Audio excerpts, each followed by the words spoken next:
Você sabia que concursos públicos são a porta de entrada para uma vida estável e que qualquer um pode ser aprovado mesmo sem diploma de nível superior? Eu desenvolvi um método que me permitiu ser aprovada em concursos como o do Banco Central, e esse método pode ser aplicado inclusive para concursos de nível médio. Saiba mais no link da descrição. Um adulto que começou a trabalhar, e aí ele entrou numa empresa e papapá, tá empolgado, ele deve contar ou não pro RH que tem TDAH? E se ele fala, ele tá abraçado por algum direito, alguma coisa assim? Essa pode até ficar mais pra você, mas polêmico. o que você acha? O adulto, ele deveria falar que tem TDAH? Aí eu vou pegar a sua fala anterior. Essa pessoa ela vai ter que fazer uma análise, na verdade, ali, primeiro, do perfil da empresa onde ela está entrando. E aí eu digo enquanto alguém que já trabalhou muitos anos em organização, exatamente no RH. Dependendo do perfil dessa empresa, talvez chegar com essa informação assim, sem ter trabalhado ainda, sem ter sido conhecido, pode levar, inclusive, talvez até uma exclusão do processo seletivo. Uhum. Infelizmente. Eu já vi isso acontecer. Infelizmente. Então, o que eu sugiro? Que a pessoa, quando estiver ali no processo seletivo, seja ela mesma, mostre toda a potencialidade que tem. Muitas pessoas com TDAH, por mais que possam ter esse aspecto da miopia temporal, desorganização e tal, também podem ser pessoas muito criativas, com muita energia. E dependendo de como isso aconteça na entrevista, no processo seletivo, isso, na verdade, é o que vai contar depois. Porque aí tem um detalhe, tá? Claro, vai depender da atividade para a qual essa pessoa for contratada. Se nós estivermos falando aqui de alguém que vai ter um trabalho burocrático das 8 às 18, tem que ficar sentado o dia inteiro, com altíssimo poder de concentração e etc., isso pode ser um problema. Agora, vamos pensar alguém que, sei lá, vai para uma agência de publicidade, uma coisa que a pessoa... né, um dinamismo diferente. diferente. A criatividade, é o dinamismo, é a interação, fala pra caramba, pode se achar. Então, o que eu sempre digo aos meus pacientes, na verdade, é que boa parte do sofrimento que vem nesse ambiente laboral pode ser evitado lá no momento da escolha. Onde que eu vou trabalhar? Que profissão que eu quero fazer? Claro que nem todo mundo pode se dar o luxo de escolher tanto, né? Como você disse aí em relação à escola, vamos trazer para a realidade do mundo adulto. Agora, para os que podem, tentar ver em si mesmo quais características eu tenho, onde que eu posso utilizá-las sem tanto julgamento, Só que é uma coisa muito maior. Aí vai entrar tem aquela terapia, diferença até tem a terapia, tem tudo que acontece. Para a pessoa chegar nesse nível de entendimento. Porque às vezes o jovem que está entrando ali, ele nem sabe exatamente. Por exemplo, eu jamais daria certo com direito. Não que eu não goste da advocacia. O lance é leitura e texto. Eu não dou certo com isso. Como é que eu vou fazer? Eu odeio ler e escrever. Então você está no lugar errado. A pessoa precisa se conhecer. Se conhecer. Então, o que eu penso é o seguinte. Na impossibilidade de se conhecer e de fazer o que gosta, que a gente sabe que a realidade do brasileiro, em muitos casos, é tipo assim, qual é a vaga que tem aqui? XYZ, é essa que eu preciso trazer dinheiro para casa. Então ela vai fazer. E aí, o que eu até digo, gosto de falar é o seguinte, uma vez que você entrou ali na organização, na empresa, o que quer que seja, cara, tenta ao máximo, mais rápido possível, ficar em contato com aquilo que você gosta. Ou muda ali de setor, ou tudo bem, não tem como mudar de setor, mas já mexe com outro sistema, para tentar melhorar um pouco, ou você se encontrar naquela empresa. E depende muito do cargo também, né? Porque quando a gente pensa em cargos ali mais operacionais, ou mais de analista, algo assim, tem muita parte da execução. Quando se sobe o nível, você consegue delegar muitas atividades, que são atividades que costumam ser um problema para quem tem TDAH. Sim, isso acontece. E aí a pessoa se liberta. Só que aí tem essa escadinha. Até chegar lá, como que a pessoa vai lidar aqui? Né? Entendi. No melhor dos mundos, a pessoa fazendo terapia, entendendo suas habilidades, entendendo seus potenciais, entendendo os pontos de ajuste, utilizando estratégias para monitorar o TDAH, mas aí nem todo mundo tem acesso a isso. Verdade. E é um autoconhecimento que, por exemplo, eu mesmo, eu tenho certeza que quando eu tinha 22, 23 ali no comecinho, ou antes, eu não ia nunca ter o entendimento que eu tenho hoje. É muito fácil falar com 40 anos nas costas. Sim, né? porque as estratégias para o TDAH, elas vão envolver uma série de coisas. Não é só terapia, não é só medicação.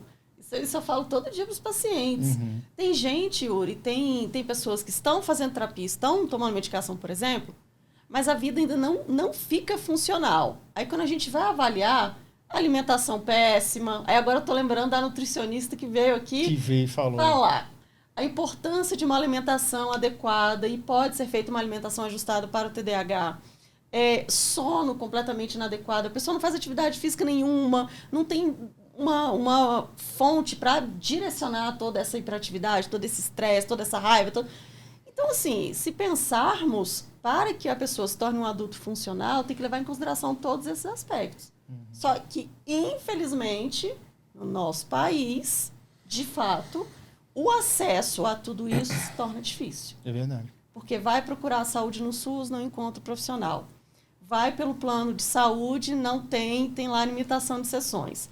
Os que desejam procurar profissionais particulares nem sempre conseguem o reembolso. Porque alguns planos de saúde alegam o quê? Ué, mas você não viu a nossa rede credenciada?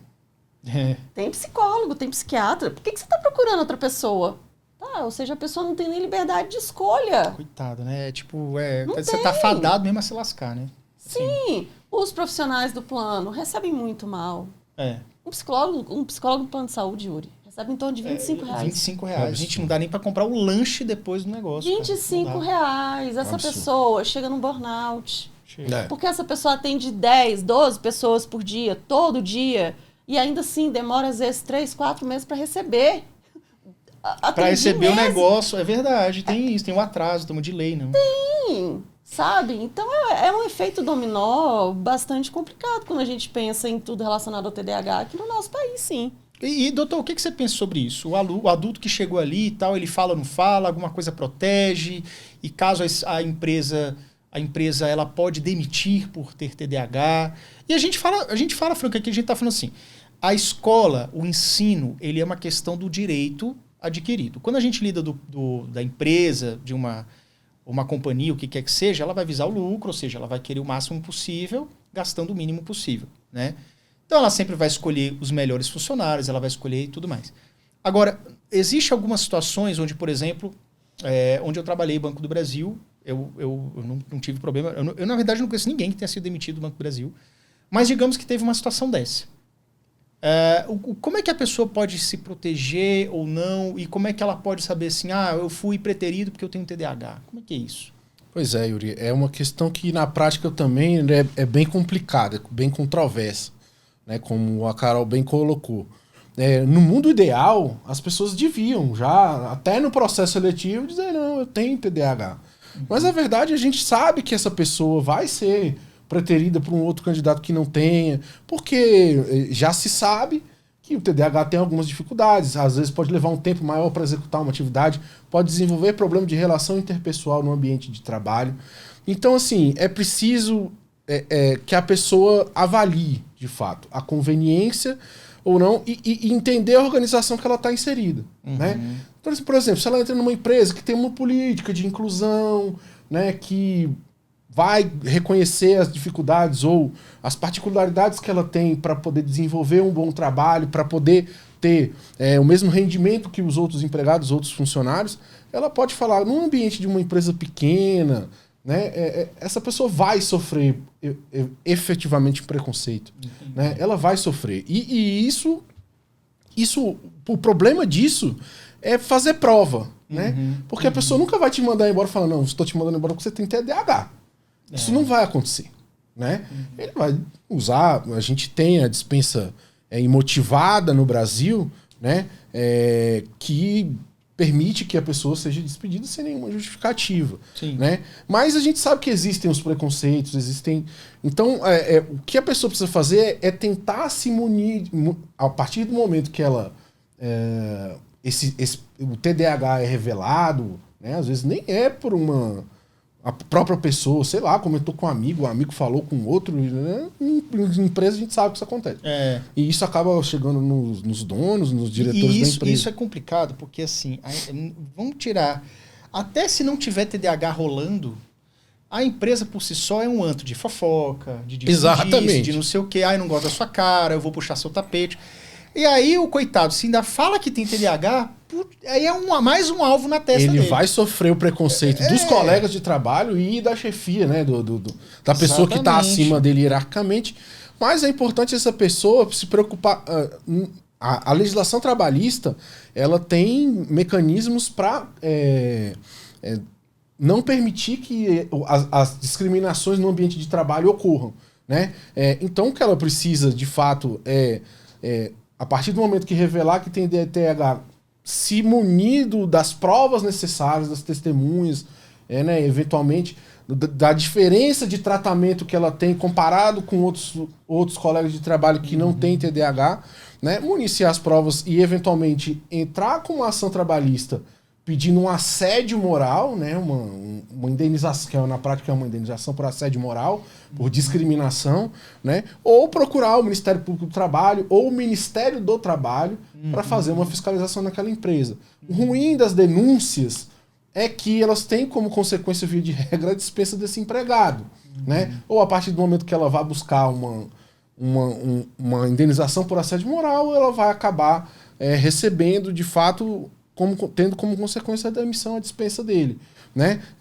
Enfim, mas acho que depende muito do ambiente de trabalho, da empresa, né? Das políticas que aquela empresa adota para a inclusão dessa pessoa, se ela compreende, e isso a pessoa também tem que se conhecer, né? Como a gente estava colocando aqui, as atividades que ela pode ter o melhor desempenho ou não, né? Como você falou, de fato a pessoa tem que saber.